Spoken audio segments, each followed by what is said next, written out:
Hello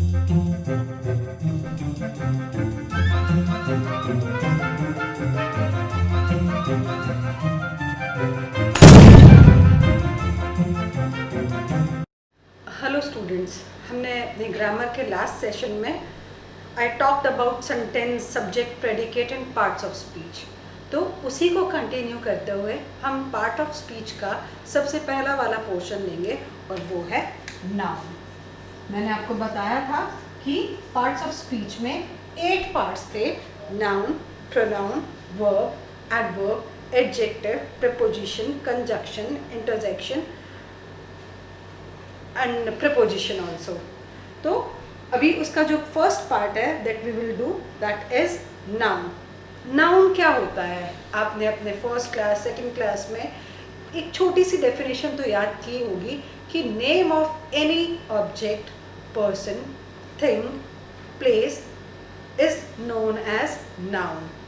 फिर जैसे जैसे आप बड़े होते गए आपने उसके टाइप्स पता किए, उन टाइप्स के उनको कहाँ कैसे यूज़ करना है आपने वो भी पढ़ा होगा। तो उसी को हम कंटिन्यू करते हुए आज नाउन करेंगे। What is noun? Nouns are naming words. Noun क्या है? नेमिंग वर्ड्स हैं। अगर आप किसी को किसी के नाम से पुकार रहे हैं, किसी चीज़ के बारे में बता रहे हैं, तो वो क्या है? नाउन है।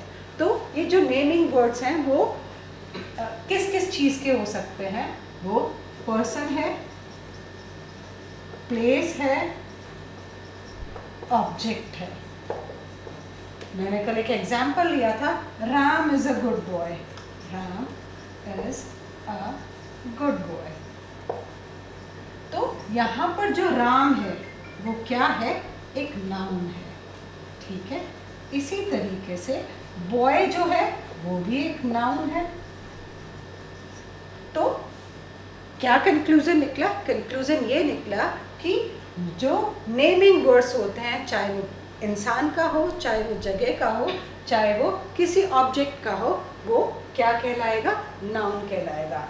पर्सन में राम हो गया, प्लेस में दिल्ली हो गया, ऑब्जेक्ट में पेन, पेंसिल, कार, आप कुछ भी ले सकते हैं। ठीक है, तो ये हमारा क्या हुआ? नाउन हुआ।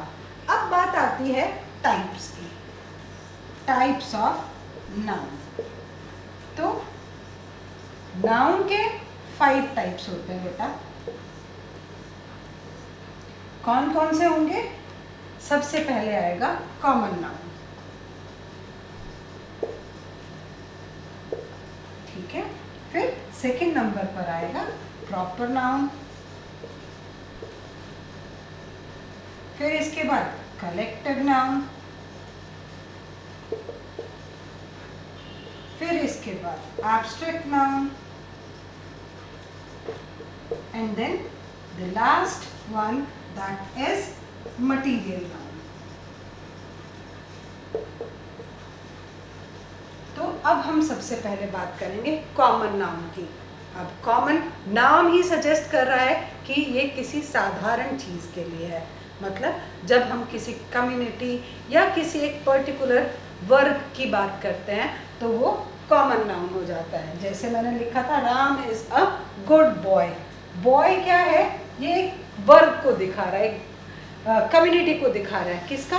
लड़कों की। लड़का कोई भी हो सकता है। तो जब मैंने बॉय बोला, जब मैंने गर्ल बोला, जब मैंने कहा सिटी, ठीक है, तो सिटी क्या है? एक वर्ग टाइप है जिसमें हम पर्टिकुलर किसी का नाम नहीं ले रहे हैं, सिर्फ हम ये कह रहे हैं कि वो एक शहर है। तो शहर कोई भी हो सकता है। इसलिए जब हम किसी कम्युनिटी या किसी वर्ग की बात करते हैं तो वो कॉमन नाउन कहलाता है। तो कॉमन नाउन क्या हो जाएगा? कम्युनिटी। जैसे मैंने बात की, सिटी हो गया, बॉय, गर्ल, ठीक है। फिर आता है प्रॉपर नाउन। प्रॉपर नाम ही सजेस्ट कर रहा है जब हम किसी पर्टिकुलर चीज़ की बात करते हैं। अब मैंने लिखा था Ram is a good boy. यहाँ पर बॉय तो कॉमन नाउन हो गया, लेकिन उस बॉय में से मैंने एक पर्टिकुलर का नाम लिया है, वो क्या है? राम है। तो राम क्या हुआ? प्रॉपर नाउन हुआ। मतलब जब हम किसी पर्टिकुलर चीज़ की बात करते हैं तो वो प्रॉपर नाउन होता है। जैसे मैंने अभी कॉमन नाउन में एग्जाम्पल दिया सिटी का। City it's a common noun, कुछ भी हो सकता है। तो यहाँ पर अगर मैं कहती हूँ दिल्ली, मैं बात करती हूँ रोहतक, तो ये सब क्या है, प्रॉपर है। ऐसे ही मैं कंट्री की बात करूँ तो India is a religious country. तो कंट्री है, किसी एक कम्युनिटी की बात करें, किसी एक वर्क की बात कर रही है तो, लेकिन जब मैंने कहा इंडिया तो वो एक प्रॉपर नाउन हो जाएगा। और प्रॉपर नाउन क्या बताता है, किसी एक पर्टिकुलर चीज़ का नाम बताता है। फिर आता है कलेक्टिव नाउन। कलेक्टिव वर्ड से ही पता चल रहा है, जब हम किसी कलेक्शन की बात करते हैं, किसी समूह की बात करते हैं, किसी ग्रुप की बात करते हैं। जैसे आपने पढ़ा होगा, हम कहते हैं कि अरे वो कीज़, अरे मेरा बंच ऑफ कीज़ कहाँ है, मतलब ये बंच बोला मैंने। हमने कहा कि या आपने पढ़ा होगा स्वार्म ऑफ बीज, उन्होंने उस पर अटैक कर दिया। स्वार्म ऑफ बीज मतलब जो मधुमक्खी थी उसके झुंड ने, तो झुंड, यहाँ पर स्वार्म, बंच, ऐसी अ पैक ऑफ कार्ड्स। ताश के पत्ते देखे होंगे जो 52 नंबर्स होते हैं, एक कार्ड एक पैकेट के अंदर होते हैं, तो हम उसे अ पैक ऑफ कार्ड्स कहते हैं। ऐसे ही अ हर्ड ऑफ शीप्स होता है, फ्लीट ऑफ शिप होता है। इसी तरीके से ये वर्ड क्या है, कलेक्टिव नाउन है। इसका जो एक्सरसाइज होगा वो आपको हमारे इस YouTube के वीडियो के लिंक में प्रोवाइड किया जाएगा। तो कलेक्टिव नाउन का अगर मैं एग्जांपल लूँ तो pride of lions, troop of dancers, तो ये सब क्या है, कलेक्टिव नाउन्स है। Pride, troop, bunch of keys, ठीक है।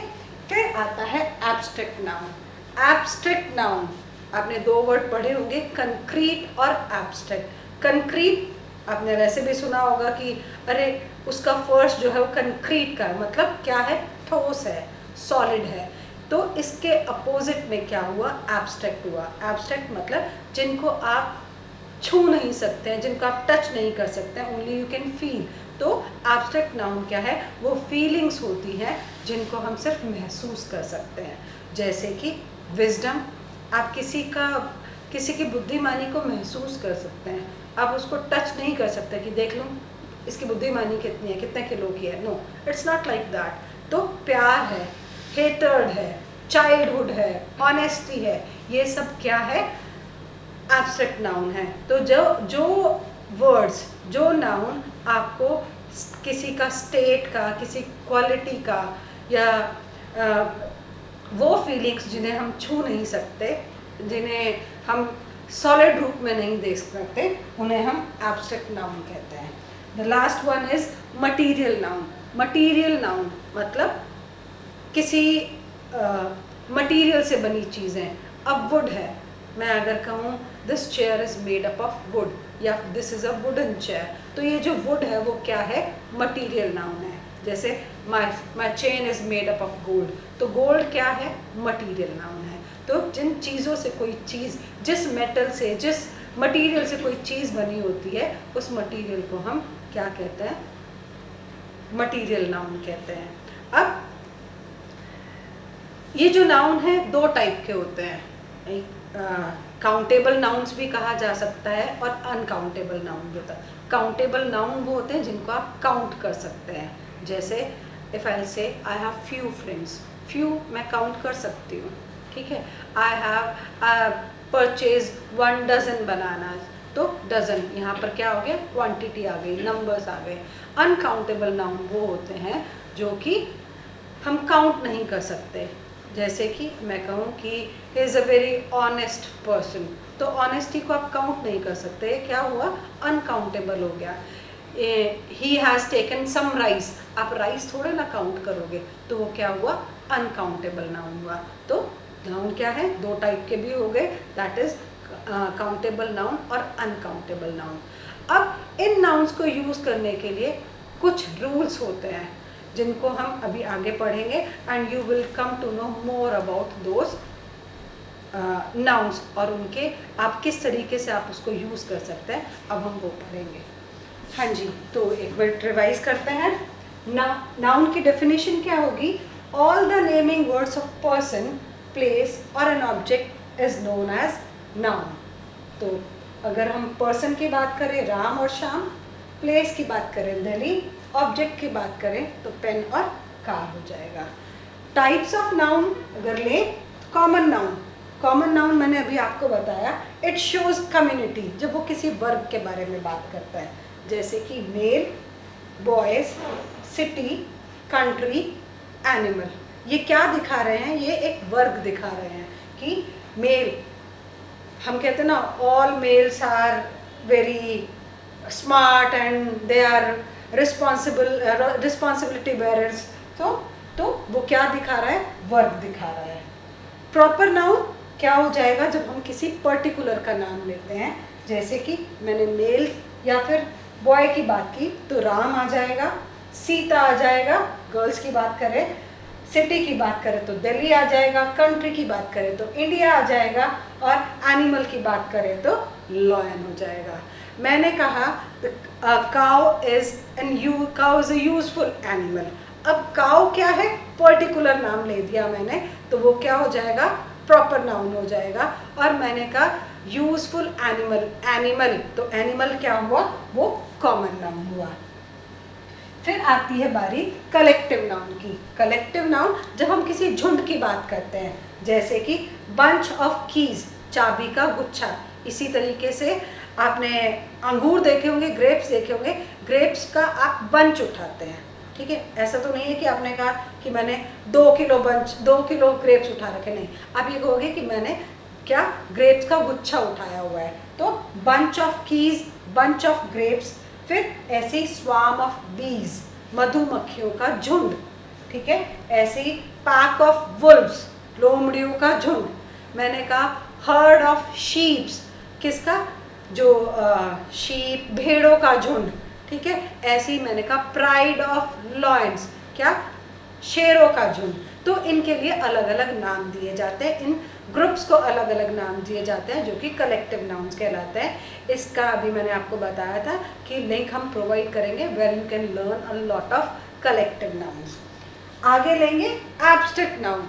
एब्स्ट्रैक्ट नाउन वो फीलिंग्स होती हैं जिनको आप सिर्फ महसूस कर सकते हैं, जिन्हें आप छू नहीं सकते हैं। मैंने कहा विजडम। अब आप कहोगे विजडम मैम ये तो कोई नाम नहीं है, तो फिर ये नाउन कैसे हो गया? तो मैं ये कहूँगी बेटा कि नाउन के पार्ट्स का एक हिस्सा है एब्स्ट्रैक्ट नाउन। एब्स्ट्रैक्ट नाउन ये वो फीलिंग्स होती हैं जिन्हें सिर्फ आप महसूस कर सकते हो। ये फीलिंग्स हम 3 चीज़ों में देखेंगे, एक एक्शन में देखेंगे, एक क्वालिटी में देखेंगे, और एक हम देखेंगे स्टेट में। अगर अभी मैंने एक्शन की बात की तो मैं कहूँगी they had a very jolly laughter, ठीक है। लाफ्टर, हंसी, तो वो क्या हुआ? एक्शन हुआ। मैंने कहा honesty is the best policy, या he is a very honest, नहीं, ही शोज इज ऑनेस्टी, तो वो उसने क्या दिखाई है? अपनी क्वालिटी दिखाई है। फिर मैंने बात की स्टेट की, दैट इज चाइल्डहुड, कि his childhood was very awesome, कि उसका जो चाइल्डहुड था, उसका जो बचपन था, वो मैंने क्या? स्टेट दिखाई है, ठीक है। तो वो क्या हो जाएगा? स्टेट हो जाएगा। तो एब्स्ट्रैक्ट नाउन वो फीलिंग्स होती हैं जिन्हें आप सिर्फ महसूस कर सकते हो, छू नहीं सकते। आप ये तो नहीं कहोगे कि विजडम ये क्या है? क्वालिटी है, ठीक है। तो मतलब समझदारी है, आप समझदारी को तोल नहीं सकते, आप समझदारी को काउंट नहीं कर सकते, आप समझदारी को ये नहीं कह सकते कि ये इतने रुपए किलो है या ये इतने रुपए लीटर है, नहीं, you can't count it, you only feel it. इसी तरीके से बचपन, आप बचपन को महसूस कर सकते हो। किसी की चाइल्डहुड वाली जो चाइल्डिश हरकतें होती हैं, you can only feel that, ठीक है। आप उसे मतलब ऐसे टच तो नहीं कर सकते हो। ऑनेस्टी, आप किसी की ईमानदारी को महसूस कर सकते हो, आप किसी के प्यार को महसूस कर सकते हो, आप किसी की हंसी को महसूस कर सकते हो। तो these are the feelings which are known as abstract noun. फिर बारी आती है मटीरियल नाउन की। मटीरियल नाउन जब कुछ भी चीज़ें किसी मटीरियल से बनी होती है, मीन्स आप कह सकते हो मटेरियलिस्टिक ऑब्जेक्ट जो होते हैं, जैसे कि ये जो मार्कर है वो प्लास्टिक का बना हुआ है, तो प्लास्टिक क्या है? ये भी मटीरियल हो गया। मैंने कहा कि ईयरिंग जो मैंने पहनी है it is made of gold, तो गोल्ड क्या है, गोल्ड भी मटेरियल नाउन है। ऐसे ही आयरन, चेयर्स जो है आयरन से बनी होती हैं, तो ये सब क्या है, मटेरियल नाउन है। तो हमारे क्या 5 टाइप्स हैं नाउन के, इन्हीं के इर्द गिर्द हमारा जो नाउन का टॉपिक है वो घूमता है। अब हम इनके रूल्स के बारे में पढ़ेंगे कि आप किस तरीके से कौन सा नाउन कैसे यूज़ करेंगे। हम नाउन जो टॉपिक हमने लास्ट सेशन में किया था उसके कुछ रूल्स कि नाउन को किस तरीके से यूज़ किया जाता है, वो रूल्स क्या हैं, हमें किस तरीके से उसका एप्रोप्रिएट यूज़ करना चाहिए, वो आज हम करेंगे। तो नाउन मैंने आपको बताया था नेमिंग वर्ड्स होते हैं, उसके 5 टाइप्स होते हैं। उन 5 टाइप्स में common noun, proper noun, collective noun, abstract noun और मटेरियल नाउन मैंने आपको पढ़ाया था। Now we will learn how to use these nouns properly. तो उसके रूल्स में पहला रूल हमारा आता है that few nouns are use in plural form always. कुछ नाउन ऐसे होते हैं जिन्हें हमें हमेशा ही प्लूरल में बोला जाता है, कभी भी सिंगुलर नहीं होता है। वेदर हम उसका एस हटा भी दें तो भी वो सिंगुलर नहीं बन जाएंगे। So they are always used in plural form. जैसे कि सिजर्स, कभी भी सिजर नहीं बोलेगा, सिजर्स होता है। Bellows, tongues, trousers. आप बोलते हैं मम्मा को मम्मा पैंट दे दो, पैंट नहीं होता बेटा, पैंट्स होता है। क्यों? क्योंकि वो पेयर में है। ऐसे ही आपने स्पेक्स लगाए हैं, स्पेक्टिकल्स होता है, ठीक है, स्पेक्टिकल नहीं होता है।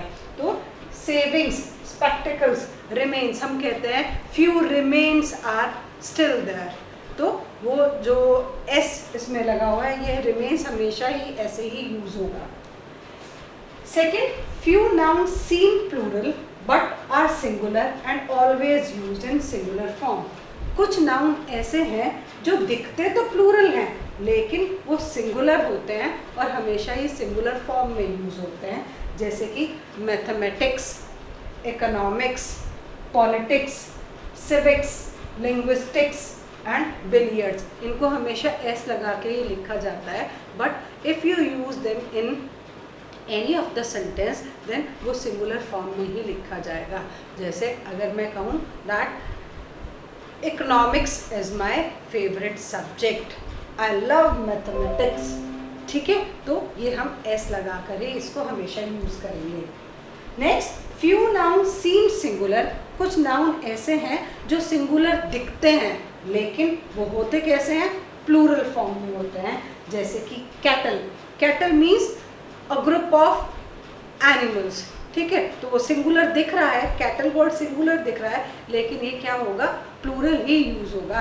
तो अगर मैं इसका सेंटेंस बनाऊं तो सेंटेंस हो जाएगा cattle are grazing in field, कि जो जानवर हैं वो खेतों में चर रहे हैं। तो मैंने क्या यूज़ किया, cattle are. Cattle cavalry, cavalry means वो जो घुड़सवार फौजी होते हैं उनको बोलते हैं। Children, peasantry, police, people, infantry. अब पुलिस, पुलिस, अब आप ये थोड़े ना कहोगे police has arrested, no, police have arrested the culprit होगा। तो पुलिस के साथ हम प्लूरल फॉर्म की वर्ब, जो प्लूरल वर्ब है वो लगाएंगे। अब पीपल, पीपल हम तब यूज़ करते हैं जब हम क्राउड के बारे में बात कर रहे हैं। But if I write down peoples, तो पीपल्स में यहाँ पर अलग अलग डिफरेंट रेसेस की बात की जा रही है।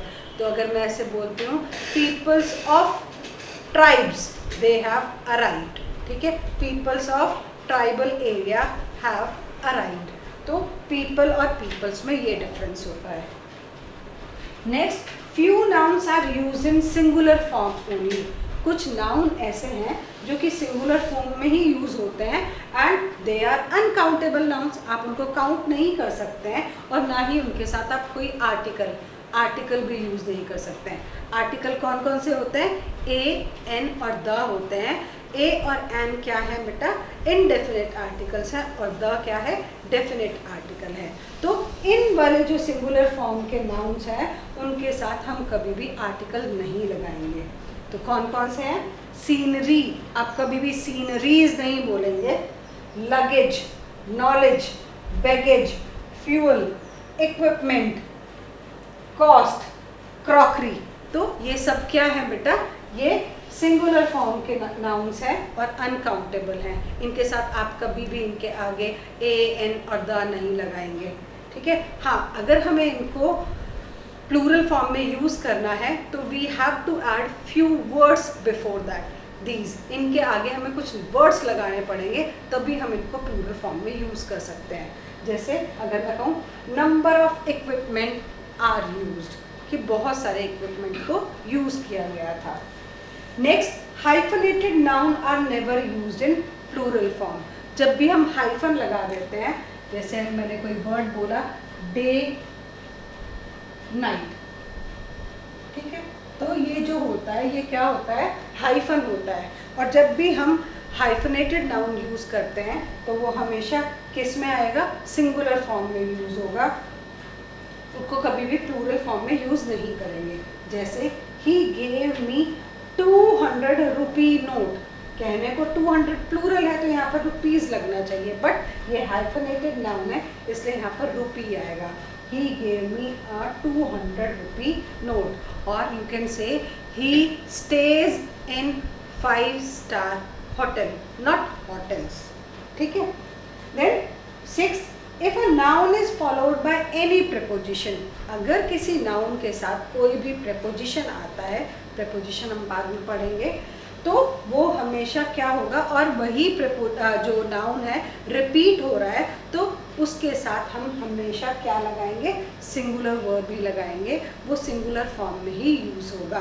एग्जाम्पल देखेंगे, टाउन आफ्टर टाउन। अब टाउन क्या है, नाउन है, उसके साथ प्रपोजिशन लगाया मैंने आफ्टर, और फिर वही नाउन जो है रिपीट हो गया तो उसके साथ मैंने सिंगुलर वर्ब लगाई है, दैट इज वॉज। तो town after town was devastated, कि शहर के बाद शहर बर्बाद होते गए, ठीक है।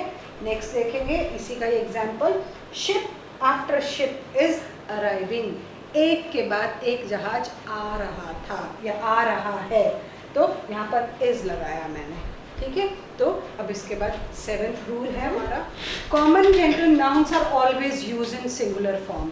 कॉमन जेंडर नाउन जो कि मेल और फीमेल दोनों के लिए यूज़ किए जाते हैं, इनको हम ड्यूअल जेंडर भी कहते हैं। जैसे कि teacher, a teacher can be male और टीचर कैन बी फीमेल। ऐसे म्यूजिशियन है, राइटर है, लीडर है, पॉलिटिशियन है, इनमें आप सिर्फ बाद में पोजेसिव केस यूज़ करके ही आप पता कर सकते हैं। जैसे a writer is writing his story, तो हिज से आपको पता चल गया कि हम मेल राइटर के बारे में बात कर रहे हैं। अगर यहाँ हर लगा होता तो आपको पता चल जाता फीमेल राइटर के बारे में बात कर रहे हैं, तो उसको हम प्रोनाउन लगा कर ही पता कर सकते हैं कि वो मेल है या फीमेल है, otherwise it is a dual gender. Next, few nouns are changed in plural form by 2 ways and they have different meanings. कुछ नाउन ऐसे हैं जब आप उनको नंबर्स में चेंज करते हैं, उनका प्लूरल फॉर्म बनाते हैं, तो वो दोनों अलग तरीके से बनते हैं और हर बार उनका मीनिंग भी डिफरेंट हो जाता है। जैसे अगर मैं एग्जांपल लूँ, ब्रदर, ब्रदर मीन्स अगर हम उसमें एस लगा देते हैं तो ब्रदर्स हो जाता है, that is children from same parent, ठीक है। ब्रेद्रन, ब्रेद्रन क्या होता है, brethren is a people of a community, ठीक है, जो कम्युनिटी मेंबर्स होते हैं, सोसाइटी मेंबर्स होते हैं, उनको हम ब्रेद्रन कहते हैं। नेक्स्ट, क्लॉथ, क्लॉथ्स और क्लोथ्स। क्लॉथ्स क्या होता है बेटा, ये कपड़ा होता है, अनस्टिच्ड कपड़ा, ठीक है, जो जिससे कि आप कुछ बनाएंगे। और CLOTHES ये होते हैं स्टिच्ड गारमेंट्स, जैसे आप पैंट खरीदने चले जाते हैं, ठीक है, तो जब आप पैंट का कपड़ा लेने जा रहे हैं तो विल आस्क क्लॉथ्स, ठीक है, और जब आप पैंट ले रहे हैं तो वहाँ पर लिखा होता है क्लोथ्स हाउस, ठीक है, वहाँ पर आपको स्टिच्ड गारमेंट्स मिलते हैं। ऐसे डाई, डाई यहाँ पर द कलर वन, ठीक है। अब यहाँ पर ये डाई वैसे तो हम इंडियंस को डाइस बोलते हैं, बट ये होता डाई है बेटा, और ये क्या है, it is a cube which is use in games, ठीक है। इंडेक्स, इंडेक्सेस मीन्स जब ये जो टेबल के कंटेंट होते हैं, और इंडिसेस क्या होता है, indices means these are the sign which are use in algebra. तो जब हम इतने इसके साथ इसको प्लूरल बनाया तो दोनों बार अलग तरीके से इसका मीनिंग आया है। नेक्स्ट देखेंगे अपोस्ट्रोफे। अपोस्ट्रोफे क्या होता है? वो जो आप ऊपर किसी भी वर्ड के साथ कॉमा लगा देते हैं ना, छोटा सा कॉमा, उसको अपोस्ट्रोफे बोलते हैं, और जिसका मतलब का, के, की से रिलेशनशिप दिखाता है। तो अगर हम इसका यूज़ करें नाउन के साथ तो हमें कुछ चीज़ें ध्यान रखनी पड़ेंगी। नंबर 1, हम प्लूरल्स के साथ कभी भी अपोस्ट्रोफे जब लगाएंगे तो एस नहीं लगाते हैं, सिर्फ कॉमा लगाते हैं। जैसे कि मैंने अगर बोला पेपर्स, अगर ये लिखा हुआ है तो आप यहाँ पर सिर्फ कॉमा लगाएंगे, कॉमा एस दोबारा नहीं लगा देंगे, ठीक है। फिर don't use apostrophe with possessive pronoun. जितने भी पोजेसिव प्रोनाउंस होते हैं उनके साथ हम कभी भी अपोस्ट्रोफे नहीं लगाते हैं। जैसे आप एप्लीकेशन लिखते हैं तो हमें हमेशा से आदत रही है योर्स ओबीडियंटली लिखते हैं, तो योर्स के साथ हम कॉमा लगा देते हैं, दैट इज़ रॉन्ग। वो पोजेसिव प्रोनाउन है, उसके साथ कॉमा अपोस्ट्रोफी नहीं लगता है। Next, use apostrophe in last in titles. जितने भी टाइटल्स होते हैं उनमें हम जब लगाते हैं जैसे, तो वो सबसे लास्ट वाले वर्ड में लगता है, ना कि बिल्कुल स्टार्टिंग में। जैसे कमांडर इन चीफ्स वाइफ, ठीक है, तो ये जो लास्ट का वर्ड है इसमें अपोस्ट्रोफी लगेगा। जैसे सिस्टर इन लॉज मैरिज, तो लॉज में कॉमा एस आएगा, ठीक है। Don't use apostrophe with non living things. जितने भी नॉन लिविंग थिंग्स हैं उनके साथ हम अपोस्ट्रोफी यूज़ नहीं करते हैं, बल्कि एक प्रपोजिशन यूज़ करते हैं, दैट इज़ ऑफ। तो आप नहीं बोलेंगे tables leg, no, it's wrong. What will you write down और what will you say? Legs of a table या लेग ऑफ टेबल्स, ठीक है। तो ये हमारा नाउन है, इसको किस तरीके से यूज़ करते हैं एप्रोप्रिएट तरीके से, वो मैंने आपको कुछ रूल्स बताए हैं, इनको प्रैक्टिस कीजिए। And I will provide you a link also in this video so that you can practice for these nouns. I hope आपको समझ में आया होगा and you will like the video. Thank you.